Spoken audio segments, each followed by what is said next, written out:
其實我係咁樣睇嘅，你發光發亮其實對於麥卡沙及嚟講已經好高榮譽，因為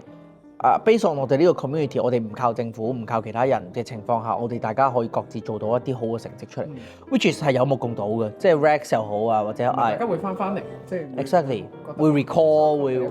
係啊，你好似阿 Rex 咁，佢做生意佢開始選擇咗自己做教育，我係選擇咗做類似係 incubation 嘅 program 或者 investor 嘅角色。阿 Carson 佢又喺 design 界又已經係即係 industrial design 又好強，跟住然後阿查生又已經攞到幾輪融資，即係呢啲咪就係其實澳門有好多好勁，係啊，即係呢啲好勁人，努力喺自己嘅 area。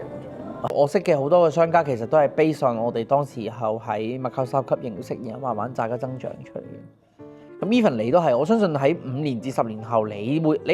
你無論你而家呢一刻幾迷茫，或者你幾唔迷茫都好，你總會長大嘅。你去到你10年後，你一樣會成功。所以你 based on time 嘅日價嘅情況下，即係增長嘅情況下，其實你今日嘅每一句説話，佢喺10年後都係有力量。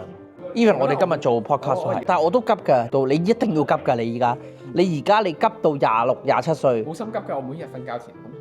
點樣？今日做咗啲咩啊？我睇到你，我就會睇到我自己啱啱開始創業嗰頭3年嘅嗰種衝勁。OK，即係會每一日都有一啲嘢想做到、想達到啊！我自己都經歷過你呢個階段，雖然我而家都仲係好急嘅一個人啦，但係我而家開始會放慢自己嘅節奏，放慢自己腳步，係可以休息就盡量休息。因為你要記住，你自己嘅時間其實某程度上嚟講已經係 plan 好咗，未來10年、20年、30年係想點。既然你個腦入邊係大概有個 concept 係點咧，其實你用邊一條路去行咧，快又好慢都好，你都會去到嗰度。